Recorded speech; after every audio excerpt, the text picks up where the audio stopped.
The main condition for living in a ruthless world is hardship. Praise be to what creates that hardship.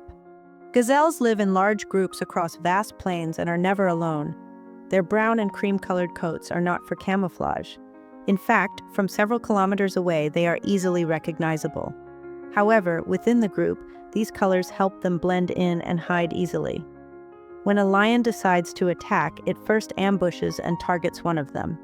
Now, the question is, which one does it target? When we slightly move our heads or take our eyes off them, we easily forget which gazelle was the lion's target. This makes it harder for the predator to focus on just one, reducing the chance of a successful hunt. This strategy is called the confusion effect. Among humans, we do the same. We think that the more alike we are and the more we blend in, the less likely we are to be targeted. That's why we fear differences, a fear that may sometimes cost us our lives. Dr. Steven Pinker says that people aren't actually seeking happiness. They're more focused on trying to experience less harm from others. In fact, around 95% of people are terrified when they find themselves lost in the wilderness of loneliness. A wilderness that demands we be different. These words may sound familiar. They should, because centuries ago, great philosophers like Arthur Schopenhauer and Friedrich Nietzsche addressed these very questions. Even before them, a genius like Omar Khayyam from Nishapur in the 11th century had examined these topics. Khayyam, one of the greatest Persian thinkers, explored profound human issues in his poetry and philosophies, reflecting on life, happiness, and the passage of time.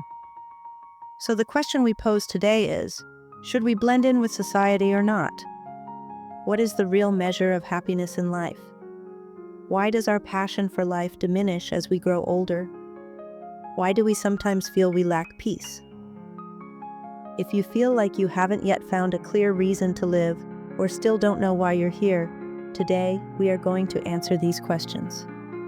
For this purpose, with the help of the incredible philosophies of Nietzsche and Khayyam, we will find answers that may help you become more aware on this journey.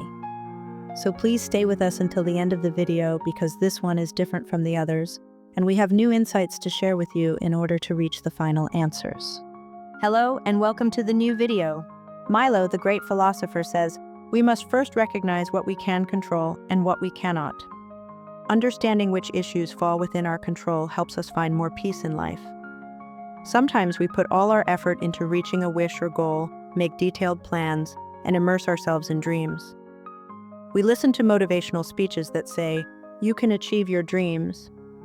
But in the end, we feel like we're getting nowhere. Yes, it's true, we can't control the world. No one can. We return to the starting point, but there is a huge difference.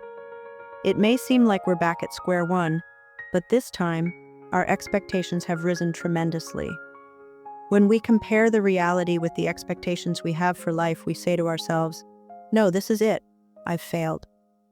This feeling might appear in our work, business, or even in romantic relationships, making us feel down. But the problem lies in nothing other than these unrealistic expectations and our mindset. With these ruthless expectations, it's as if we take a dagger and wound ourselves, clouding our life.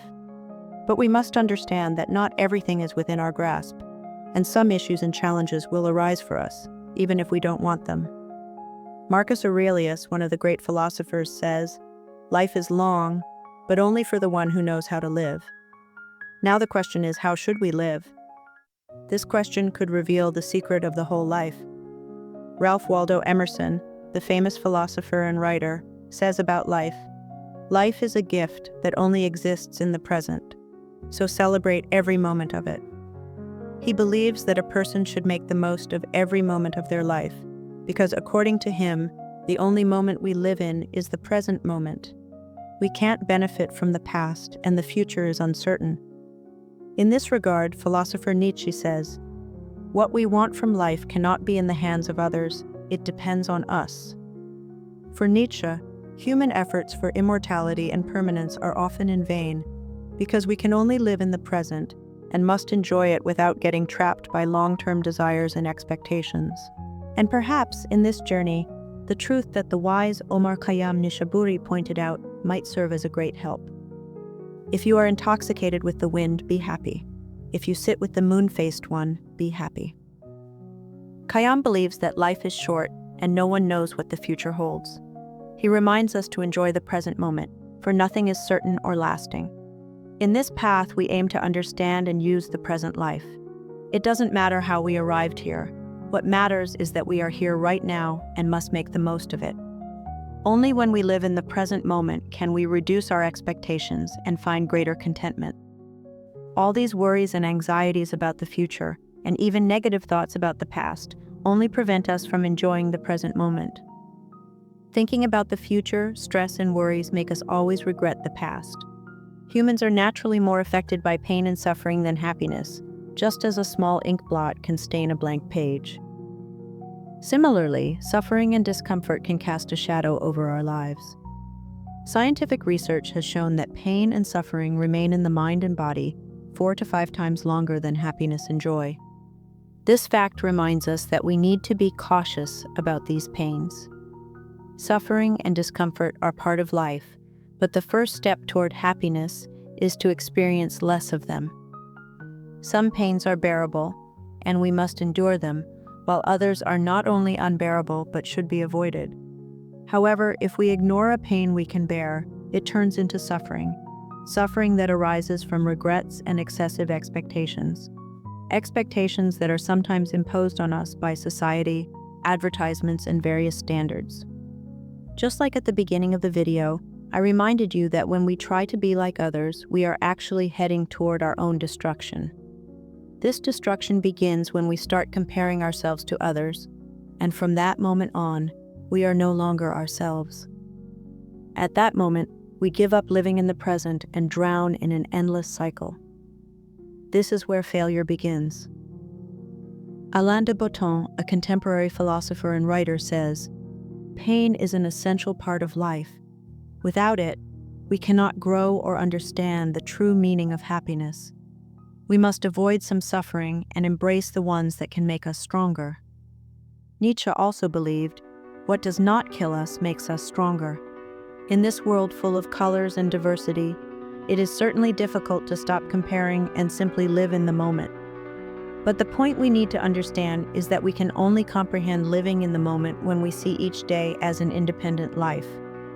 When we do this, we will no longer have regrets or worries about tomorrow, because there is no tomorrow.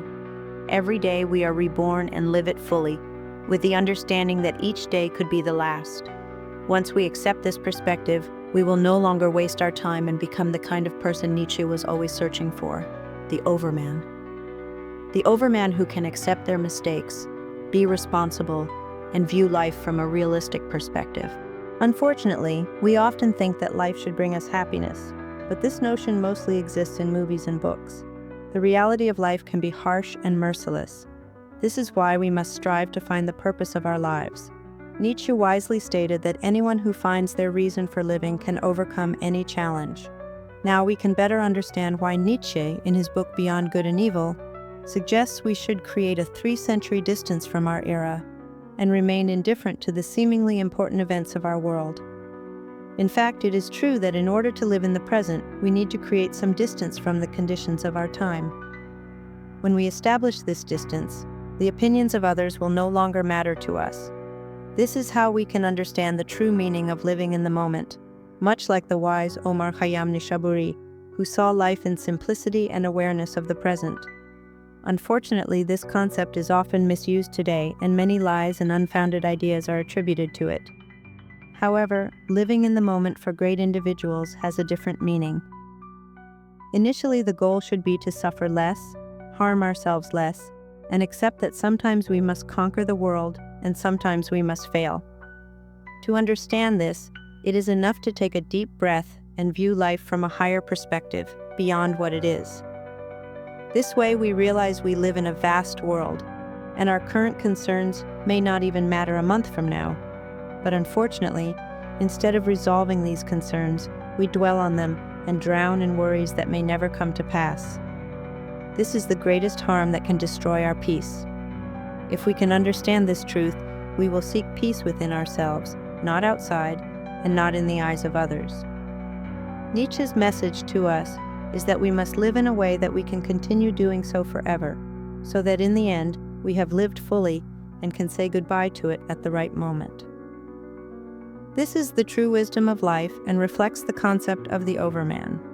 When Plato was asked why he was never sad, he replied, "I do not attach myself to anything that is not everlasting. The only thing that lasts in this world is ourselves." The more we attach ourselves to things, the further we move away from our true self, and ultimately, we suffer more. Today, the only thing we can change is ourselves. Let's accept life as it is, live in its beautiful moments, and move forward on our own path. Nothing is more lasting than inner peace. So let's learn to make the most of every moment, every breath, and every experience. You are always in the process of building a better tomorrow, so don't waste today. Take steps on the path of growth and self-improvement, and move one step closer every day to becoming the Overman. Stay with us, because your story has only just begun. Until the next video, be happy and successful.